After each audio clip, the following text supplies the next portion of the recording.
네, 6일 지방선거 사전투표 첫날 투표하셨습니까? 제가 정치권 이슈 이 시간에 자세히 분석을 해드릴 텐데요. 분석에 앞서서 시청자 여러분들의 참여 부탁 말씀 올리겠습니다. 네, YTN은 소중한 한 표 행사를 한 유권자들의 인증 사진을 지방선거 당일에 저희 화면을 통해서 보여드릴 예정입니다. 인증 사진은 휴대전화 메시지 샵 0420으로 보내주시면 되는데요. YTN 화면에서 확인을 하실 수 있습니다. 네. 자, 네, 인증샷 지금도 볼 수 있죠? 예. 네. 지금 투표 인증샷 샵 0240으로 보내주신 분 사전투표 완료 날씨 좋네요. 투표 1등 제주 사전투표했어요. 이게 시청자분들께서 열심히 보내주고 계십니다. 네, 그리고 사전투표 1일차에 투표했다. 그리고 모든 후보님들, 선거 관계자 여러분 화이팅하면서 응원을 보내주시기도 했고요. 사회복무요원께서도 사전투표를 하셨나 봅니다. 그리고 본인을 위한 소중한 한 표를 꼭 행사해달라고 당부했습니다. 네, 계속해서 정치권 이슈 분석해드리겠습니다. 여야 모두 사전투표를 지금 적극적으로 독려하면서요. 막판 지층 결집에 총력을 다하고 있습니다. 네, 관련 내용을 포함한 정치권의 주요 이슈를 최진 대통령 리더십 연구원장과 짚어보겠습니다. 어서 오세요. 예, 안녕하십니까. 안녕하십니까. 오늘 보니까 윤석열 대통령 그리고 또 문재인 전 대통령 전현직 대통령 부부가 나란히 사전투표에 참여를 했어요. 요즘에는 네. 유력 정치인들이 예, 모두 사전투표를 하는 것 같아요. 예, 그렇습니다. 일단 보이지 않는 힘이 역할을 하는 게 사전투표입니다. 그렇군요. 예, 투표 결과는 공개는 안 되지만 예. 뭔가 보이지 않는 흐름이 형성되거든요. 예. 그러니까 초반에 기선제압을 해야 된다라는 네. 측면에서 전부 다 이제 사전투표를 하는데 대통령들이 부부가 나와서 사전투표하는 모습이 지지자들에게 상당히 강력한 메시지를 줍니다. 그렇군요. 특히 중도층에 예. 있는 사람들은 일거수일투족 들어가는 모습, 나오는 한마디 제스처 하나하나 보면서 마음이 움직일 수가 있거든요. 네. 네, 그러니까 저거는 대통령들의 투표 모습은 상당히 중요하죠. 보이지 않게. 그렇군요. 네, 원장님께서는 사전투표 하셨습니까? 아직 못했습니다. 언제 아침부터 방송 때문에 갈 시간이 없었습니다. 내일 하실 겁니까? 예, 내일 하겠습니다. 네. 알겠습니다. 지금 전국 사전투표율이 8.2% 기록하고 있는데 지난 지방선거와 비교하면 어떤 건가요?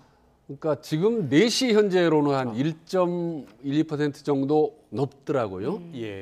그런데 지금 20여 년 전부터 꾸준히 이 지지율이 투표율이 투표율이, 예, 2, 3%쭉 올라가고 있습니다. 그리고 그렇군요. 이제 한 10여 년 전에 사전투표에 도입한 이후로는 이제 전체 총 투표율이 이제 60%를 넘어서긴 했죠. 근데 지금 4시 현재 사전투표율을 보니까 역시 예상대로 네. 호남, 특히 전남하고 전북 지역이 1위를 예. 달리고 있더군요. 예. 그리고 그 호남 지역의 투표율이 높은 이유는 어디에 있다고 보세요? 그러니까 이제 이 정치에 대한 열성, 아, 예, 그런 게 이제 강하죠. 그리고 예. 정치에 대한 관심도, 응집력 이런 네. 부분이 강하기 때문에 투표를 하든 의사표시를 하든 정치를 하든 전반적으로 좀 세죠. 앞서 강하게. 보니까 대구 지역 투표율은 다른 지역보다 좀 낮더라고요. 그 이유는 또 어디에 있을까요? 뭐 전반적으로 이제 느긋하죠. 이제 이미 대선 게임 끝났고 또 자기 지역 출신이 대통령이 됐기 때문에 예. 좀 느긋한 면도 있고 그리고 과거의 투표율을 보면 좀 다른 지역은 좀 느슨한 편입니다. 비교적. 네. 그리고 다른 지역 특정 지역의 지지도 투표율이 올라가면 예. 그때 바로 이제 반응을 하기 시작합니다. 네. 예, 뒤늦게 반응을 하죠. 아, 예, 과거 그런 현상이 상당히 많았습니다. 그래서 제가 정확히는 기억이 안 나는데 지난번 지방선거였는지 호남이 초반에 쑥 올라가니까 네네. 느슨하던 영남 지역에서 다시 투표율이 쭉 올라가는 그런 현상도 좀 보이긴 그렇군요. 했습니다. 네. 네. 이번 지방선거 두고 이제 구도 이야기가 많이 나왔었잖아요. 뭐 견제론 그리고 국정 안정론 이렇게 나왔었는데 현재 사전투표율로 봤을 때는 어떤 데 힘이 실리고 있는 걸까요? 저는 이제 사전 투표율이 사실은 뭐 대세에 크게 지장은 없다고 보는 편입니다. 이번에 왜냐하면 이미 지난 대선이 이제 끝났기 때문에 예. 다만 대통령 선거가 끝난 지가 불과 한 3개월 남짓도 되지 않았기 때문에 아무래도 새롭게 당선된 대통령을 좀 지켜보자, 네.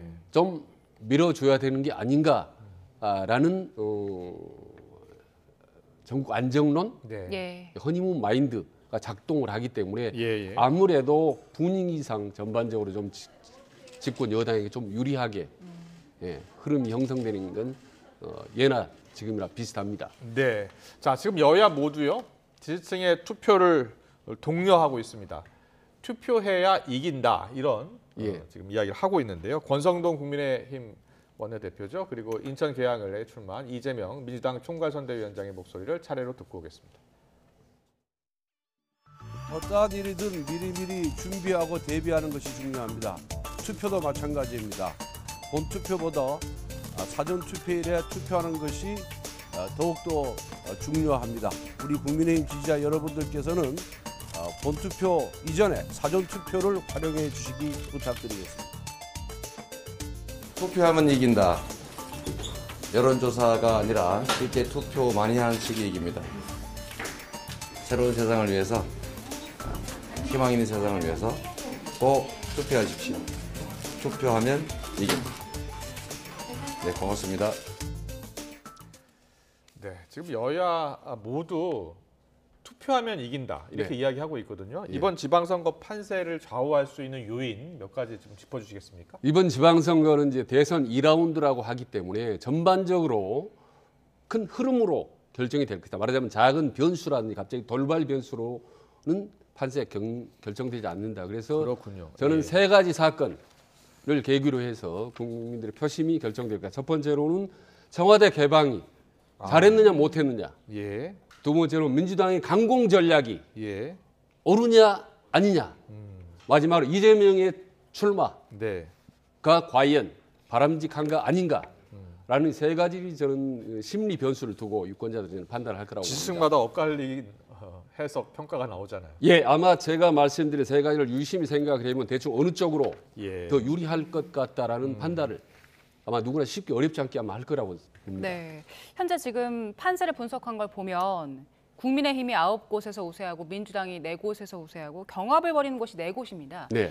경합을 벌이는 곳 중에 이제 경기를 좀 살펴보자면 경기도는 지금 예측을 하기가 상당히 어렵죠. 그렇죠. 지금 말씀하신 걸 정리해 보면 민주당이 지금 우세하다라고 하는 건 호남권 예. 플러스 제주도 저 남쪽 그리고 초박빙으로 약간 우세하고 있는 것이 세종시 정도입니다. 그리고 엎치락뒤치락하고 있는 경기도입니다. 네. 그리고 나머지 박빙 지역은요, 좀 박빙 열세입니다.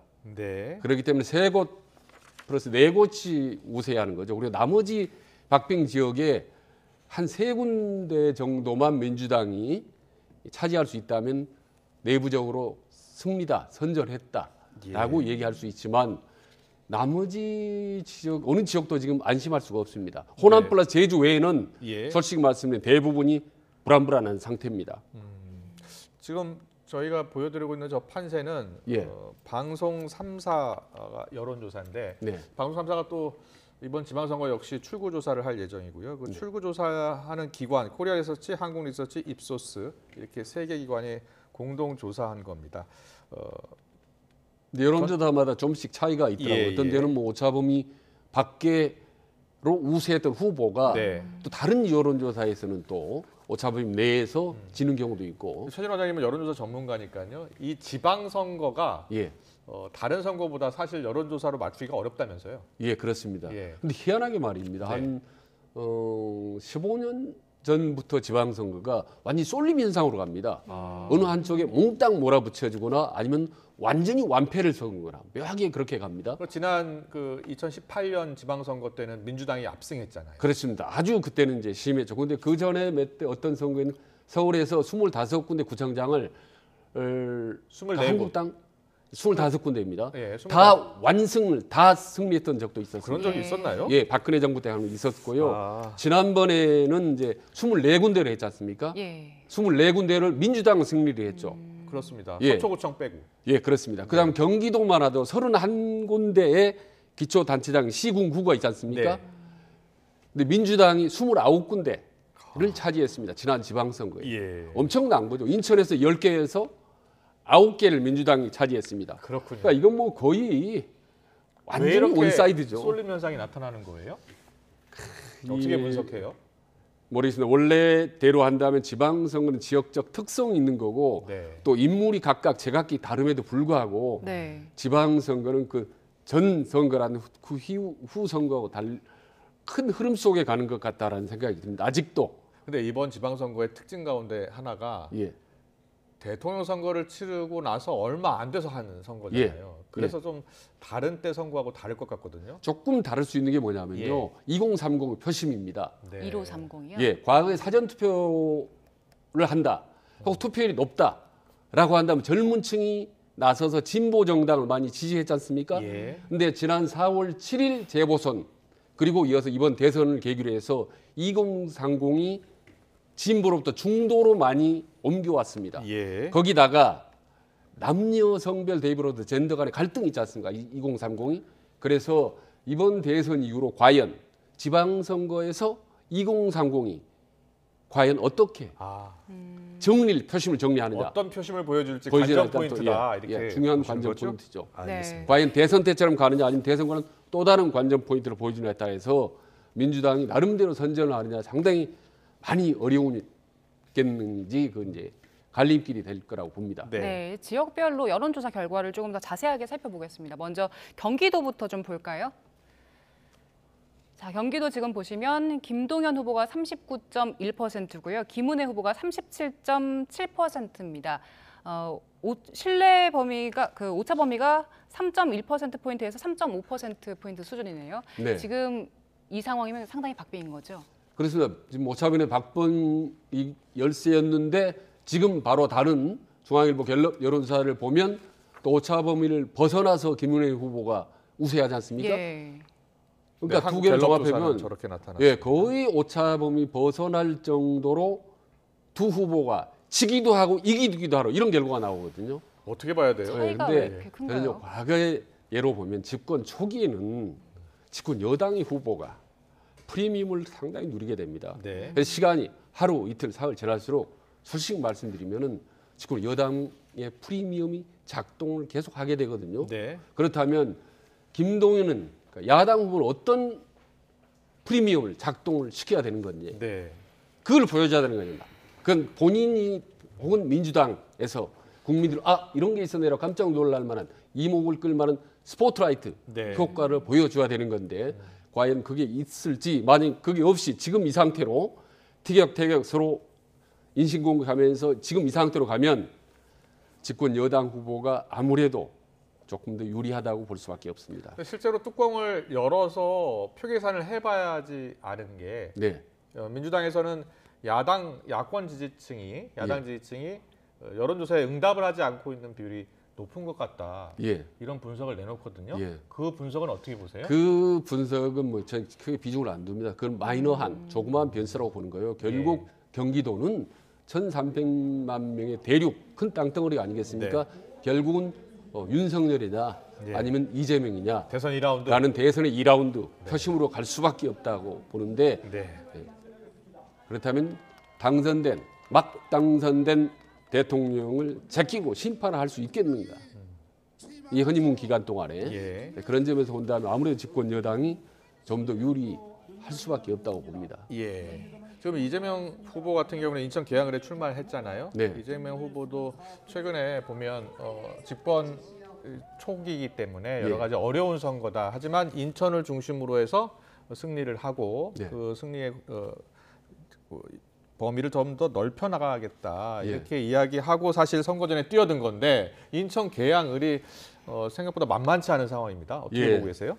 그러니까 이재명 후보 입장에 어차피 믿져야 본전, 이겨야 본전인 선거인 네. 거죠. 그러니까 이겨야 본전입니다.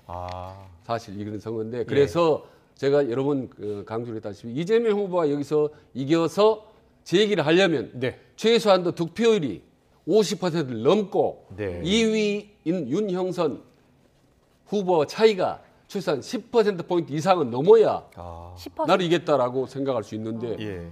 지금 제가 말씀드린 그런 표차가 무색할 정도로 지금 박빙인데다 심지어 일부에서는 지금 밀리고 있지 않습니까? 예. 그리고 무엇보다도 참 이재명 후보 입장에서 안타까운 건 이른바 이재명 파워, 영향력이 다른 지역에 잘 먹혀들지 않는다는 점이 상당히 좀 뼈아프지 않을까 싶습니다. 예. 네. 그러나 일단 지금 이 시점에서는 뭐 발등에 불이 떨어졌으니까 어떻게 해서든지 0.73%로 해서든지 무슨 퍼센트 0.001% 해든 반드시 개항을 해서 이겨야 되는 네. 정말 무거운 책임을 지고 있는 거죠. 이재명 후보 입장에서는. 네. 그렇군요. 예. 만약에 지면 정말 아마 민주당이나 본인이나 누구나 아마 상상조차도 하기 싫을 정도로 인천 계양을 같은 경우에는 지난 대선 때 보니까 윤석열 후보보다 이재명 후보가 8.3%포인트 8.8% 포인트. 8.8인가요? 예.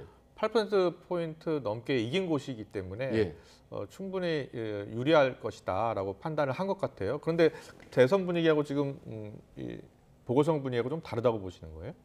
그렇죠. 많이 다르죠. 예. 왜 다르냐면 이제는 대통령이 당선이 됐지 않습니까? 예. 윤석열 대통령이. 그렇기 때문에 상황이 완전히 달라진 거죠. 그렇군요. 아까 8.8%는 고사하고 송영길 후보가 예.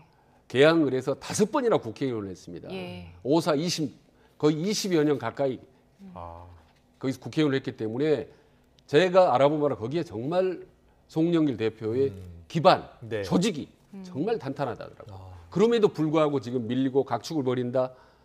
이거는 정말 전국적인 분위기가 좋지 않다라는 반증인 거죠. 민주당이 예. 정말 어렵다라는 그 반증. 네. 이 개항을 해서 고스란히 드러나고 있다고 보는 겁니다. 이재명 후보가 총괄 선대위원장으로 처음에 선거 등판할 때만 해도 이제 전국 선거 지원 유세를 다니겠다고 했는데 네. 지금은 전략이 많이 바뀐 것 같아요. 예, 그렇습니다. 지금 나흘 동안 개항 의뢰에서 꼼짝하지 않고 있습니다. 그리고요, 원래 설령 지지도가 훨씬 앞서서 우세하다 하더라도 다른 지역을 돌지 않습니까? 네. 예. 그럼 지역의 민들이 상당히 좋아하지 않습니다. 네. 그게 유권자들의 묘한 특징인데요. 다행히 지금 뒤늦게나마 지금 인천 개항 의뢰 올인하고 있기 때문에 조금 더 두고 봐야 되겠습니다. 이 네. 3일 정도 지나면 아마 윤곽이 나타날 거예요. 네. 알겠습니다. 이렇게 지방선거를 앞두고 있는 상황에서 집권 여당 그리고 제1야당에서 파열음이 계속해서 나오고 있습니다. 권성동 국민의힘 원내대표 오늘도 윤종원 국무조정실장 내정자와 관련한 발언 이어가는데요. 일단 관련 녹취 듣고 오겠습니다. 윤종원 국무조정실장 내정 관련해서 논란 여전한데 대통령 임명 방향하실 거라고 보세요? 그 부분에 대해서는 당의 입장을 충분히 대통령과 국무총리께 전달을 했기 때문에 두 분이 수기 끝에 현명한 결정을 하리라 이렇게 믿고 있습니다. 네, 지금 윤종원 국무조정실장 내정자 관련해서 권성동 원내대표가 며칠째 계속해서 부적합한 인물이다라고 강조하고 있어요. 그리고 보니까 윤종원 실장이 문재인 정부 때 청와대 경제수석을 지냈더라고요. 네.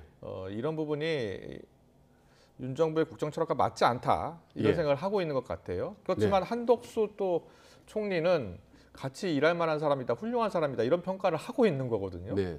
어떻게 될 것 같습니까? 아주 곤혹스러운 상황입니다. 대통령 집권 초기에 네, 특히 지방선거 며칠 남두고 나서 아주 실타래를 풀기 어려운 아주 미묘한 상황이 하나 터진 겁니다. 보면 대통령, 네, 그다음에 국무총리, 국무조정실장, 집권여당 사무총장 예. 4명이 얽히설켜 있는 문제거든요. 그러니까요. 네. 이걸 어떻게 풀어야 될 겁니다. 지금 보니까 오늘 아침에 출근길에 기자들이 물어봤어요. 예. 어떻게 할 거냐고. 그랬더니 답을 하지 않고 바로 집무실로 들어가더라고요. 네, 저기서 최대 미스테리이자 안타까운 거는 대통령이 임명하지 않는 것 보면 예. 다른 생각을 하고 있는 것 아닐까 이런 분석도 있던데요. 저기서 최대 하이라이트 미스테리는 권성동 사무총장이 네, 왜 공개적으로 제안을 그렇죠. 했느냐. 공개적으로. 그만두라고. 공개적으로 했느냐. 이게 정말 미스테리입니다. 저는 나름대로 짐작은 할 수 있지만 말하자면 비공개로 얘기하고 제안을 했는데도 예. 받아들이지 않자 나름대로 기약 처방을 한 거 근데 아니에요. 한덕수 총리 입장에서는 책임 총리제고 예. 본인이 같이 일하고 싶은 사람하고 일하겠다는데 예. 저렇게 또 막는 게 맞을까요? 그런데요. 사무총장 입장에서는 지금 선거를 앞두고 있지 않습니까? 네. 그래서 선거의 핵심은 민주당의 정책, 문재인 정부의 정책 잘못됐다라고 공격을 하는데 네. 그 정부의 경제수석을 했던 사람을 국무조정실장을 하면 뭐라고 얘기를 하겠습니까? 예. 그럼 민주당은 이렇게 반격을 하겠죠. 우리 정부를 비판하는데 너희들 우리 정부에서 경제수석 같은 사람 데려갔다라고 얘기하면 할 말이 없어지는 겁니다. 네. 그래서 집권당의 사무총장은 네. 지금은 아무 생각도 없습니다. 오직 대통령도 부총리도 상관없고 오로지 선거의 승리만 있을 뿐입니다. 집권당의 원내대표. 예, 원내대표. 원내대표 권성동 대표는 오로지 선거 승리에 모든 방점을 두기 때문에 예. 상당히 부담 무리수 감수하고 대통령에게 센 건의를 드린 거죠. 공개 건의를. 그렇군요. 네. 근데 알겠습니다. 그래서 모든 공은 이제 대통령에게 넘어갔습니다. 그렇군요. 네. 예. 자, 이번엔 민주당 이야기를 좀 해보겠습니다. 박지원 비대위원장이 24일에 586 용태론 등 이야기하면서 기자회견을 했었는데 오늘 조금 전에 사과 입장을 밝혔습니다. 후보들께 정중히 사과한다고 얘기를 했고 특히 마음 상하셨을 윤호중 위원장께 사과를 한다고 했습니다. 입장이 좀 바뀐 걸까요? 예, 좀 형식적으로 외형적으로만 바뀌었고 내용적으로는 하나도 바뀌지 않았다고 봅니다. 예. 지금 본인이 진정으로 사과를 했는지 네. 사과했다는 건 본인이 잘못했다라고 생각을 했기 때문에 사과를 하는 거 아닙니까? 근데 그 발언 내용을 보면 별로 잘못했다고 생각하지 않는 것 같고 예. 네. 다만 이번에 박지원 비대위원장의 발언을 통해서 네. 586 운동권에 대한 심판이 지방선거에 새로운 변수로 떠오른 겁니다. 그렇군요. 그게 엄청나게 중요하고 무서운 예. 거죠. 아. 지금은 저 말이 옳든 그런 상관없이 예. 이제 지방선거 과정에서 많은 중도층들은 네. 과연 586 운동권의 정치가 앞으로 더 해도 된다라고 할지 아니다 이 점에서 멈춰라라고 할지 네. 공교롭게도 아시는 586 운동권의 선두주자격인 리더격인 송영길 예. 네. 지금 서울시장 있죠? 예. 그 다음에 친노 운동권의 핵심이었던 이광재 강원지사 나오지 않습니까? 예. 그 다음에 잘 아시다시피 윤호중 비대위원장은 386, 예. 586 운동권. 아. 그래서 이번에 586 운동권에 대한 평가, 예. 그동안의 과거에 대한 평가, 미래에 대한 심판이 이번 선거, 지방선거의 막판에 네. 변수로 떠올라 버린 역할을 박지원 비대위원장이 결국 해버렸다. 그렇군요. 주워 담을 수가 없는 겁니다, 이제는. 그러면 예. 이번에 선거 결과에 따라서 586들에게 영향을 어느 정도 미치겠습니까? 많이 미칠 거라고 보는 거죠. 저는 지금 선거 일선에서 뛰고 있는 방금 말씀드린 송영길을 비롯한 많은 후보뿐만 아니라 기초광역단체, 시장군수 중에 운동권 출신들이 많습니다. 네. 아마도 지역 현지에서 상당히 애를 많이 먹을 겁니다. 네.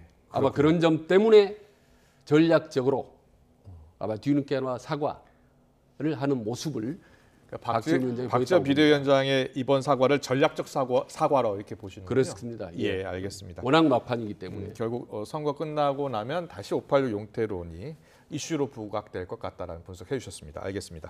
그리고 한동훈 법무부 장관 직속으로 지금 꾸려질 인사정보관리단 이야기 계속되고 있고 논란이 되고 있습니다. 오늘 그런데 윤석열 대통령이 출근길에 기자들의 질문에 작심하고 발언을 했습니다. 어떤 이야기 했는지 듣고 오겠습니다. 미국이 그렇게 합니다. 네. 그리고 대통령 비서실에서 정책이나 이런 거 위주로 해야지 어떤 사람에 대한 비위나 이런 정보 캐는 거 있죠? 그거는 안 하는 게 맞아요. 그래서 내가 민정수석실 없앤 겁니다. 사전 컨트롤 타워나 옛날 특감반 이런 거 있죠? 공직자의 비위 정보 수집하는 거 그런 거 안 하고 사정은 그냥 사정기관이 알아서 하는 거고 대통령 비서실이 이런 사정의 컨트롤 타워 역할 안 하고 그리고 공직 후보자에 대한 비위나 비위 의혹에 관한 정보 수집 있죠? 그것도 안 합니다. 그래서 그 대통령 비서실이라는 데는 직접 그런 정보 수집 업무를 안 하고 받아서 해야 됩니다. 그래야 객관적으로 할 수가 있어요. 자료가 축적될 수도 있고. 그래서 미국의 방식대로 하는 겁니다. 네, 자신의 대선 공약이었죠. 민정수석실을 폐지하겠다라고 했고 실제로 폐지를 했습니다. 그래서 보통 이제 과거 정부 때는 민정수석실에서 인사검증을 맡았는데 이제 인사검증 민정수석실 폐지됐기 때문에 정부기관에 맡겼다는 겁니다. 그리고 네. 이게 미국식이라는 겁니다. 네. 실제로 미국에서는 그렇게 인사검증을 합니까? 예, 형식적으로는 그렇습니다. 예, 미국에서는 일단 법무부 산하에 FBI라는 그렇군요. 기관이 예. 이 국세청이나 경찰이나 산하기관과 협조하에 아, 예, 고위공직자의 인사 말하자면 사생활을 검증을 합니다. 그렇군요. 그 검증 기간은 거의 1년 365일 한다고 보면 됩니다. 이를테면 네. 새롭게 국토부 장관을 인선을 한다. 다음. 그럼 이미 6개월 전에 1년 전부터 여러 가지로 검증을 사생활을 합니다. 그렇군요. 예, 그래서 거기서 탈락되면 보고를 안 하고 예. 통과가 되면 위로 올리는 거죠. 네. 이렇게 이제 하겠다는 건데, 예, 지금 이제 저게 바뀌는 공직자 인사검증 절차를 저희가 정리를 했는데요. 네. 과거에 이제 청와대에 근무하신 적이 있다고 하시니까 기존에 이제 민정수석실에서 그 역할을 다 했던 거죠? 예, 그렇습니다. 네. 그러니까 지금 도표를 보면 조금 아마 왼쪽이 이제 좀 기존이고 복잡하게, 오른쪽이 변경된 겁니다. 예, 좀 복잡하게 보일지 모르겠는데 시장님 간단하게 말씀드리면 네. 전에는 청와대에서 고위공직자의 추천과 검증을 다 했습니다. 네. 근데 이번에는 변경해서 청와대는 고위공직자 추천만 하고 네. 그 명단을 넘기면 아. 법무부 산하에 있는 한동훈 산하에 있는 인사정보관리실 네. 예, 관리관 그쪽에서 인사검증단에서 다 검증을 한다라는 겁니다. 예. 추천과 검증을 별개로 한다는 거죠. 아. 예, 그런 점에서 이제 다른데 야당은 이제 뭐 저 부분에 대해서 이제 비판을 세게 하고 있는 거기다 거죠. 한동훈 장관이 또 법무부 장관인데 그 법무부 장관 직속이니까 네, 거기는 안 된다 이렇게 예, 얘기하는 예. 것 같아요. 그렇습니다. 그러니까 지금 미국 같은 경우는 네. FBI가 법무부 산하에 있지만 네. 완전히 독립돼 있습니다. 그렇군요. 네, 예. 완전히 타치를 그 못합니다. 독립기관이라는 게 상당히 의미가 있네요. 의미가 크죠. 네, 거기다가 FBI가 생긴 지가 100년 됐습니다. 그렇군요. 엄청난 노하우가 있죠. 예. 근데 과연 우리 정부가 윤석열 정부가 과연 한동훈 산하에 있는 네, 법무부 산하에 있는 인사검증단의 독립성과 네, 어떤 노하우를 어느 정도 확보를 하고 국민들에 보여줄 수 있는 중요한 관건이죠.